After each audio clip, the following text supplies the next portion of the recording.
Hello po, nagbabalik inyong lingkod sa 26 TV. Ngayon po mayroon tayong reaction video, no. Ayan, patungkol nga dito sa dating ex-Kalingap reactor man ito sila dati. Ayan, kasabayan ko po to si Kapitana ni Hides at ito po ay parang ito si Kapiso ay matagal na, no.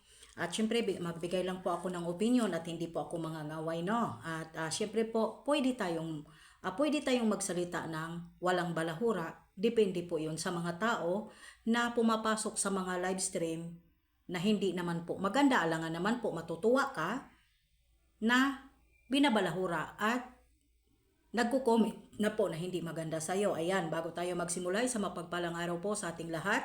At syempre po, ayan at mega love shout out sa lahat-lahat, no, ng mga dyan sa Pilipinas. At syempre po mga kaibigan natin dito sa YouTube, shout out po sa inyong lahat. At siyempre po, ayan, isang mapagpalang araw po sa ating ama ng Kalingap, Kuya Bal Santos Matubang at Edna Kalingap Rab. Ayan, at siyempre po sa mga sponsor sa Kalingap, shout out, God bless more. At siyempre po, Kalingap Striker, hindi ko na po kayo maisa-isa, no? Shout out po sa inyong lahat. Alam na po ninyo kung sino po kayo, ayan. Tulad nga po ng sinasabi ko, nag-comment po ako kay Kapitana ni Hides na hindi mo ako kaaway, pero isipin din po sana natin na may nagginawa ba po si Kuya Bal ng hindi maganda sa inyo, dahil ang hindi po kasi ninyo nakikita yung kabutihan ng isang charity vlogger. Kung marami man pong nagrereklamo at marami man pong mga nag-ano po dito sa Kalingap about nga sinasabi na ang nagpapagulo ang founder. Hindi po magulo si Kuya Kuya Bal. Yung mga tao lang po talaga, yung mga reactor po ang magulo. At alam mo yan po, Kapitana ni Hides, di ba sis? Alam mo yan dahil dito ka rin po sa loob. At sana po sis, kung magagamit ka lang din naman po sa Kalingap dahil hindi ka naman po pinapakialaman at syempre po may mga kanya-kanya tayong channel at katulad ng sinasabi mo na reactor at reactor or content creator tayo or ano pa man. Pero sana po, isipin din po sana natin yung nire-reactionan po natin, no? Diba? Huwag natin parati na lang po natin sisiraan yung isang charity vlogger nang dahil lang po sa mga pamumuna at naghahanap ng mga pera. Diba? Dahil siguro naman po, no? Hindi naman siguro po lumalago at lumalaki ang isang Kalingap at nabuo at nagkaroon ng pundasyon ng ganyan na marami na po silang nakikita at marami na po silang natutulungan. Hindi po ba sis Kapitana ni Hides? Kung about naman po sa mga tao na magulo or something kung ano-ano pa po. Alam mo yan. Alam mo yan kung saan po talaga, kung ano talaga ang mga tao po, yung mga supporters na tumutulong, yung mga sponsor na tumutulong na may sariling intention din po. Diba? Yung mga katulad na lang nito ng mga sponsor, nagbibigay sila. Pero sinusumbat po nila na ito hindi na percent, hindi minamahal. Kinausap ng kinausap yan ng isa po sa kaibigan niya dito sa loob. Si Malo, si Yang Mi. Kinausap yan pero hindi nakinig. Nang namura na po siya, napuno na. Sinabihan na po siya ng isang kaibigan na tama na yan, isa, dalawa, tatlo, pero hindi siya tumitigil about po doon sa issue nila ni Dr. Love. Diba? Alam mo yan sis ni Hides. Ang mga po kasi dito, may mga sarili po silang interes. Hindi po sa walang pagmalasakit or ano pa po ang kaguluhan dito sa loob ng community ng Kalingap. Bayaan mo na sila dyan. Ang atin po dito na malaya man tayong gamitin ang Kalingap sa sa tamang content po, di ba? Kung makikigamit man tayo or parang kung magkaroon tayo ng content para may revenue po tayo sa sarili nating YouTube, pwede naman po siguro natin na lang po yung parang hindi ba kalabanin. Kasi siyempre po, nagamit na tayo eh. Hindi na po natin nasabi na i-private mo yung kasi ikaw na rin po ang nagsabi sa akin dati, hindi po ba? Kung ayaw ninyong ma-reactionan, i-private nyo, no. Hindi po. Kung makikigamit mo lang po tayo sana, iayusin din po natin na para pong gamitin natin para sa tama lang na parang magkaroon ako ng revenue, may mai-content ako sa YouTube ko, Yung ganun pa ba, ang yung ganun po ba sis, kasi wala naman po ikaw talagang pinaglalaban dahil wala ka naman po talagang karapatan kung ano po yung mga pinaglalaban or ano po ang napupuna mo kasi po sa totoo lang po, hindi ka naman po sponsor kung mamuna ka. Kung gagamitin mo lang yung gawin ng content, okay lang po yan. Diba? Walang problema po sis, Kapitana ni Hides. Diba? Dahil alam mo yan, hindi po naman kasalanan ni Kuya Bal at kung ano-ano pa po. Dahil mayroon na po talaga, sinabihan na po na tama na yan pag-reaction mo kay Dr. Lab. Dito naman po kay Yang May, sa totoo lang kung alam mo lang. Kaso nga lang sa mga action niya, hindi mo masabi talaga na pira about ganon, na malaking pera. Ewan ko lang sis, no?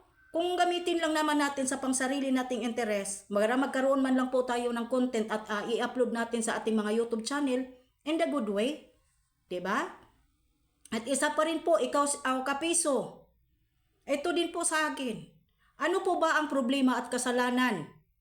Ano ang hinahabol mo sa mag-ama? Kahit hindi mo man i-drop name, natutuwa ka ba sa panay ka na lang paninira ng paninira sa kanila na hindi ka naman pinapakailaman? Kung ano man po yung alitan ninyo noon, tapos na yun eh. Diba tapos na yun? Hindi ka na po pinapakialaman. Kung nandyan man po nagre-reklamo yung mga anti-kalingap sa'yo, in the good way, salamat. May content ka at nagkaroon ka man kung ano-ano. Natutuwa ka pa ba? Na naninira ka nang dahil po sa sumbong at salita ng mga sponsor na nagsusumbong sa'yo.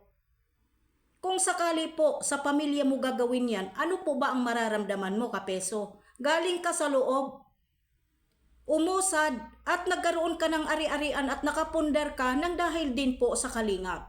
Aminin man natin o hindi, nakakatulong din po yung kalingap sa buhay mo noon at sa kung ano ang napundar mo. Di po ba? Sa ganung pamamaraan, sa ganun man lang po sana. Diba? Irespeto ng konti. Kung mayroon man kayong ano man po noon, tapos na yun eh. Yung ngayon. Diba? Aminin man po natin. Ang ano man po ang napundar natin, naipundar mo noon, nandahil po yan sa kalingap. Diba? Ginamit mo ang kalingap at ginamit rin po, pinaglaban mo rin po yung kalingap. Di po ba, Kapiso? Hindi ka po ba natatakot sa karma na nagtatanggap ka ng maraming pong mga palipad, maraming mga pajikas, kung ano-ano na lang po. Hindi po ba ikaw na yung salitang karma, yung karma, nandyan na yon. Pero para sa akin po, ano nga po ba ang reason kung bakit po ba parang namimersonal ka na kung nandyan man po nagsusumbong po yung mga sponsor na katulad po ni Ninang na Ninang mo rin? Ano ang pinaglalaban mo? Ito lang ang hamon ko sa iyo, Kapeso. Ito lang din ang hamon ko sa iyo. Kung mayroon kayong pinaglalaban o malakas po ang pinaglalaban ninyo, bakit hindi ninyo ireklamo bakit hindi ninyo ireklamo? Idemanda ninyo. Katulad na lang, 'di ba, mapira si Malu de Los Santos, ikaw mayroon ka diyang pera, may kakayahan ka. Idemanda nyo na lang kung may pinaglalaban po kayo, laban po sa kalingap. Dahil haharapin naman po siguro kayo, diba? At itanong na lang po ninyo kay Malu, magkano po ba? Milyon-milyon po ba ang naabot niya sa kalinga para masabi mo na si ganito, si ganito? Dahil may yung sinasabi mo na magtayo ng palasyo, ano po ba ang tawag mo dyan sa kanila pong, sa kanilang community na nabuo? May foundation na. Nabuo ang kalingap ng dahil kay Kuya Bal. Hindi naman po yan libre.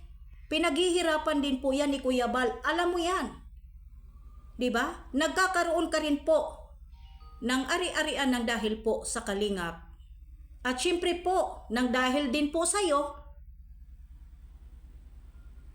na pinaglaban mo rin ang kalingap noon, ay di parihas lang po tayo dito, hindi po ba, Kapeso? Hindi natin kalaban po ang kalingap, Kapeso, sa totoo lang. Kung tutuusin po, Kapeso, hindi natin kalaban ang kalingap. Diba? Kung ano man po ang mga sumbong ng mga sponsor, mga sumbong ng mga supporters, dapat po, gitna ka lang kasi hindi naman ikaw ang involved dito eh. Hindi ikaw ang involved. Hindi mo sila kalaban. Kung mag-content ka, huwag kang manira, mag-content ka lang. 'Di ba? Huwag ninyong sabihin na mga balahura kami. Yes, nakapagsalita po tayo laban po sa mga tao din po na nagko-comment dito sa ating mga live streaming. Dahil ganun ka rin naman po dati, Kapiso, hindi ba? Huwag mong ipag-deny yan. Ganun ka rin po kabastos dati. Ganun ka rin po kung gano'n ka kabangis. Dahil nakasubscribe at nakasubaybay din po ako noon sa iyo bilang reactor ng vlog, reactor ng Kalingap noon. Ang gusto ko nga sa inyo noon si Derek Nuelsa, si Kuya July, ikaw, si Hamog, si Batang Hamog, sino pa ba yun na ang galing-galing hanggang nagsubukan, hanggang nagbuksingan kayo, hanggang nag-away-away nang dahil po doon sa GC na pinag-uusapan ka doon. Yun ang dahilan, iba? Na nakapasok ka, in-invite ka, pinasok ka sa GC, yun. Yun. Ayaw kong pakialaman yan. Pero ang ngayon po, Kapeso, ano nga po ba ang pinaglalaban mo kung bakit po kinakalaban mo yung mag-ama, yung Kalingap? Diba? Yun lang po sana. Sana isipin din po sana natin kung for the content po naman or nagsusumbong ang mga Kalinga o nagsusumbong po si Malo kung kanino-kaninong sponsor, ito lang po masasabi ko. Kung may pinaglalaban po kayo, bakit hindi po ninyo idemanda? Hindi ninyo mademanda kasi wala po kayong katibayan sa inyong mga pinagsasabi. Hindi po ninyo maireklamo dahil puro lang po kayo kuda at content lang. Para for the views, para magkaroon ng revenue, para masabi po sa mga supporter na lumalapit sa iyo na mayroon kang concern sa kanila. Hindi po, Kapiso, wala kang concern, wala kang concern sa kanila. Kaya kung concerned ka sa kanila na hindi mo rin po sila ginamit, magreklamo ka, ikaw ang magdala sa kanila, ireklamo mo ang mag-ama. Dahil maniniwala pa ako sa iyo na hindi mo gamitin ang mga supporter at ang mga sponsor ng mga yan, idemanda mo ang mag-ama para masabi ko sa iyo na hindi mo sila ginamit. 'Di ba? Yun lang po. Hanggang dito na lang po. Maraming salamat po. Like and share po. Ayan mga Kalingap. At bago tayo magtapos, please po paki-subscribe po sa aking YouTube channel, Hasa26 TV. God bless po and good night.